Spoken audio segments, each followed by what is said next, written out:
In this video, we're going to be learning about how to combine like terms. So we're going to be identifying like terms and then combining them. So please make sure you pause on occasion and take good notes. Here we go. Here's the first slide. Here are a couple definitions. So when I talk about combining like terms, this means to combine the terms that have the same variable. Make sure you write this down. When I talk about simplifying, so it's simplifying when we talk about it in fractions to make it smaller, to reduce it. In terms of this, it means to make the expression easier to work with. It also does mean to make it smaller. So when we simplify like terms, we are combining like terms. So these are very similar definitions. Okay, so here's the next slide. So when you're combining terms, you only combine terms that are exactly the same. This needs to be in your notes. So when you're combining terms, you need to make sure you find the ones that are only the same. Okay? So what does the same mean? It means if numbers have a variable, then you can combine only the ones that have the same variable. So if the variable is x, you can combine all the variables that have x. If there are also y variables in there, you can combine only the ones that are y variables, and we're going to do that in the next slide. Okay? You can also combine numbers that have no variables, like regular, like 9. If it says like 9 minus 5, we can obviously combine that, and that would equal 4. Okay? So obviously, if it has no variables, you can combine them also. The variables also need to be the same exponent. So if it says x squared, that cannot be combined with just x. They have to also have the same variable.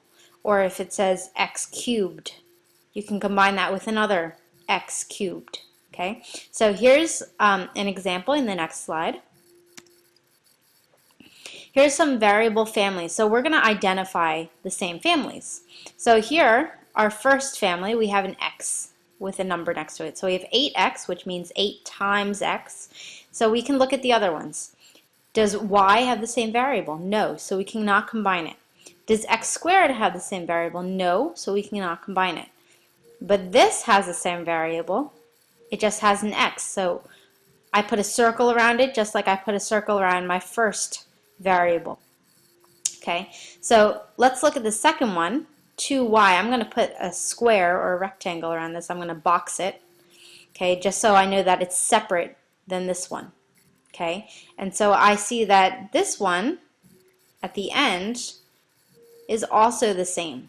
Okay, and this one is different because it has an exponent on it. So I'm going to put a triangle around it. So we have 3 different types of families here. We have the x variable family, we have the y variable family, and we have the x squared family. Okay, so here's the next one. Let's try another one.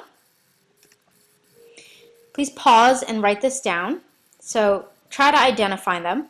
So we have our x's, so we can put a circle around them, right? We have another x over here, okay? And then we have a y over here. I'm going to put a box around it. You can put whatever shape around it you want. This is just so you can visually identify when we talk about it. I'm not looking for you to have circles and squares and triangles around yours, but this is just so you can see it a little easier for learning purposes. Okay, so we have different things. We have our x variable, we have our y variable, and we have our constant, which has no variables. Okay, so if we combine these, we have 3x and 9x. So we have to look at the operation that's right in front of whatever term this is. So whatever operation is in front of it is what goes with it. Okay, so like this minus goes with the 2y. This plus goes with the 9x. So this is actually like saying 3x plus 9x, which we know 3 plus 9, that would equal 12x. And so this is by itself, so I'm going to rewrite it as 2y. And we just have plus 7. And so when you combine these, this is what it turns out to be. Please make sure you pause and write this down. Here's the next slide. So here's another example. Try to pause and try this on your own. Make sure you copy it into your notebook. So we have a b variable family. We're not going to do anything with it. We have two a's. Okay, so we have this one and we have this one, right? And so if we look over here, this a squared is not the same as these regular a's because this has a square. Okay, so this is not the same. I'm going to put a box around it so I know it's different. Again, the shapes I'm circling and putting boxes around it just for learning purposes.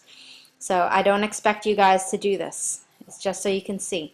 So 2, positive 2 plus 9 is 11a. Okay, I'm going to rewrite what was in front of it, and we know it's positive, so we're going to put a plus sign. We have 2b still. Okay, and we still have our minus 3a squared, so we're just going to rewrite that. Please make sure this is in your notebook so you know how this works. Here's the next slide. So here's another. See if you can do this. We have our h's, so we have h's, right? And then we have our g's. So we only have two types of families here. We have our h's and our g's. So if we combine the h's, we look at the coefficient in front of it, the number that's in front of it. So we have 8 minus 3, and again, the operation that's in front of the term is the one that we use. So that goes along with it. So 8 minus 3 is 5, so we have 5h, and this is g. So if there's nothing in front of it, we know that it's 1. Okay? Please make sure you write that down. So we have 1 plus 2, and that is 3. Okay, so that's 3g. So when we combine these, we get 5h plus 3g. All right, let's try another one. Here's another slide. So if we asked you to simplify d plus d plus d plus d, like I said in the last slide, if there's nothing in front of the letter, if it's just the letter by itself, we know it means 1. So 1d and 1d and 1d and 1d, we add it together and that equals 4d, right? That's like saying 4 times d. So 1, 2, 3, 4, there's 4 of them, it's 4d, okay? Not d to the 4th power. This does not mean that, okay? So it is this. So d plus d plus d plus d equals 4d. All right, let's try the next slide. Please write this in your notebook. So you need to write an expression to represent the perimeter of the following figure and identify the like terms. So perimeter we know means the outside of the shape, right? And this shape needs to be in your notebook. So we have 2x plus 4 on top, which means this is also 2x plus 4. And we have x on the other side, which means this must be x. And perimeter we know means the outside of the shape. So we're going to put all these terms together, right? So we have x plus 2x plus 4, that's the top, right? Plus another x plus another 2x plus 4. And again, this all needs to be in your notebook, so if you need to pause and write this down, please do. So we have 1x plus 2, that's 3x, plus another, that's 4x, plus 2 more, that's 6x. So we have 6x, and I can underline all my x's because they're all the same family. And then we have two numbers that don't have a variable next to each other. So we have 4 plus 4, and we know that equals positive 8. Okay, so here is the perimeter of this rectangle. Okay, so please make sure you pause and write this down. Here's the next slide. Here's our first official problem. You need to write this down. Simplify the following expression. So we have 3 different types of families here. Again, we have y squared, the one with the exponent. We have regular y, right? We have our number.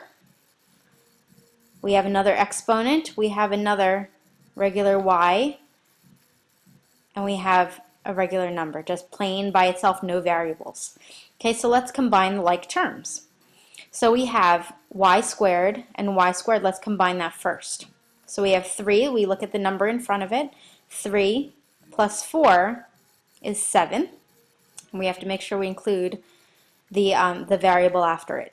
So we have that, 7y squared plus, and I don't know that it's plus, I just wrote a plus. We have positive 9 minus 6, and we know that that is 3.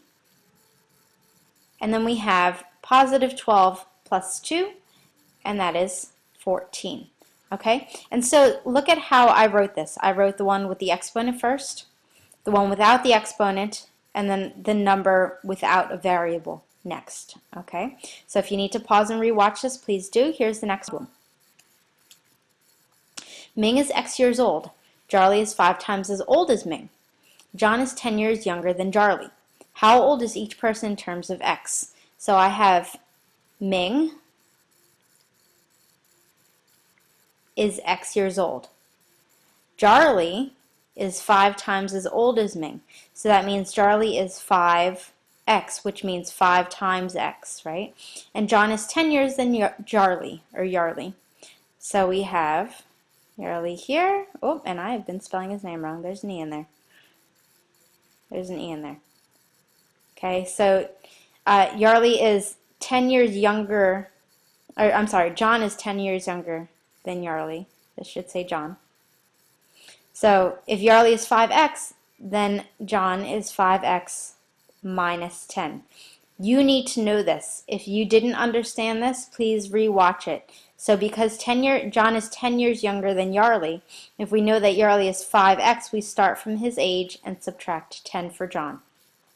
So then the next question is, how old are they all together in terms of x? So we have x, we have 5x, and I added because it says all together. Okay, and John, add 5x minus 10. Okay, we combine them. We have our x's here, first 3. So we have 1 plus 5 plus 5, that is 11. So we have 11x, and we have this by itself, so we have 11x minus 10. And that is our answer. Okay, so let's try our third problem. What is the perimeter of a square with side length 8y plus 3 in terms of y? Well, we know that a square, all the sides are equal. So if one side is 8y plus 3, we know that all the sides are that.